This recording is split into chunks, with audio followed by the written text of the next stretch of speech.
America का दुश्मन देश माना जाने वाला ईरान महाविनाशक परमाणु बम बना सकता है। बरसों से न्यूक्लियर प्रोग्राम में जुटा ईरान अब परमाणु बम बनाने के बेहद करीब पहुंच चुका है। ईरान के वैज्ञानिकों ने यूरेनियम का जो जखीरा इकट्ठा किया, अब उससे परमाणु बम तैयार किया जा सकता है। यूनाइटेड नेशंस की अंतर्राष्ट्रीय परमाणु ऊर्जा एजेंसी यानी IAEA के हवाले से ये दावा किया गया है। न्यूक्लियर एक्सपर्ट्स के अनुसार परमाणु बम बनाने के लिए 90% संवर्धित यूरेनियम की जरूरत होती है और लगातार कोशिश कर रहा ईरान अब करीब 84% संवर्धित यूरेनियम हासिल कर चुका है।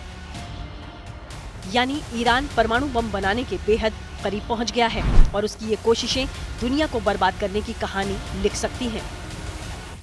यूं तो ईरान पे सैंक्शन तो लगाए थे, मगर ईरान के ऊपर कोई बंदश नहीं थी। उसने फिर अपने न्यूक्लियर हथियार बनाने की जो कोशिश को तेज कर दिया, इनरिच किया उसने यूरेनियम, और आज उसकी काबिलियत और क्षमता इतनी है कि वो 12 दिन के अंदर एक न्यूक्लियर हथियार बना सकता है। तो इसका मतलब ये एक बहुत ही ज्यादा सोच विचार करने वाली स्टेटमेंट दी गई है और ये एक बहुत बड़ा खतरा है कि ईरान आने वाले समय में न्यूक्लियर हथियार बना पाएगा। बता दें, अमेरिका हमेशा से ईरान के न्यूक्लियर प्रोग्राम के खिलाफ रहा है। यही वजह है कि ईरान लंबे समय से अमेरिकी प्रतिबंधों को झेल रहा है। लेकिन अब एक हैरान करने वाला खुलासा अमेरिका ने किया है। अमेरिका के एक सीनियर ऑफिसर ने कहा कि ईरान 12 दिनों में एक परमाणु बम बना सकता है। इससे ये साफ हो चुका है कि ईरान का न्यूक्लियर प्रोग्राम काफी एडवांस हो चुका है। जबकि साल 2015 में ईरान ने परमाणु समझौता किया था, तब ये कहा जा रहा था कि वो 1 साल में परमाणु बम बना सकता है। रक्षा नीति के अंडर सेक्रेटरी कॉलिन केहल ने हाउस ऑफ रिप्रेजेंटेटिव की सुनवाई में ये टिप्पणी की। दरअसल बाइडेन प्रशासन चाहता है कि ईरान के साथ न्यूक्लियर डील को एक बार फिर से शुरू किया जाए, जिसके जवाब में एक रिपब्लिकन सांसद ने पूछा कि आखिर इसकी जरूरत क्या है। केहल ने बताया कि न्यूक्लियर डील खत्म होने के बाद ईरान ने परमाणु हथियार बनाने की पहल फिर से शुरू कर दी है। लेकिन जब 2018 में डील खत्म हुई, तब ईरान को परमाणु बम बनाने में 1 साल का समय लग रहा था, जबकि अब सिर्फ 12 दिन लगेंगे।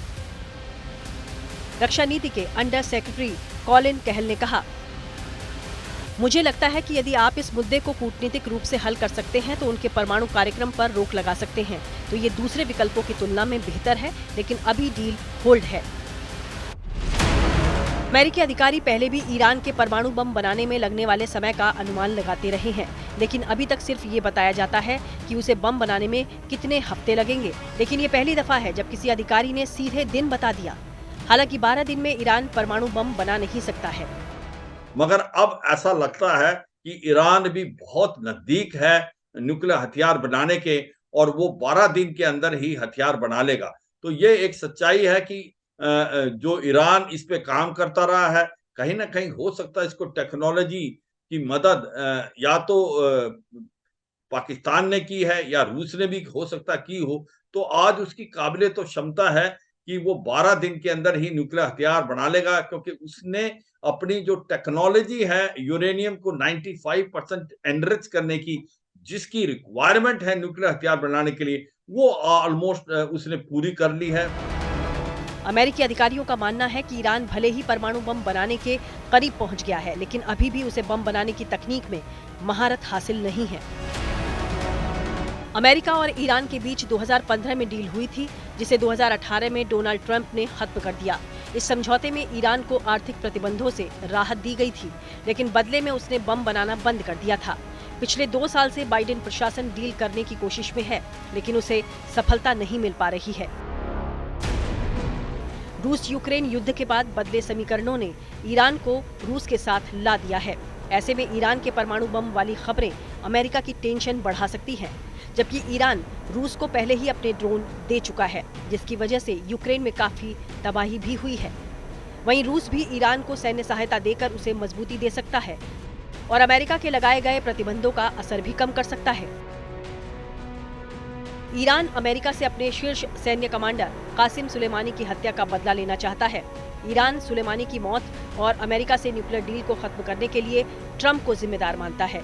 ट्रंप जनवरी 2017 से लेकर जनवरी 2021 तक अमेरिका के राष्ट्रपति रहे। इस दौरान ईरान और अमेरिका के रिश्ते लगातार बिगड़ते गए और अमेरिकी प्रतिबंधों की वजह से ईरान की अर्थव्यवस्था खराब होती चली गई।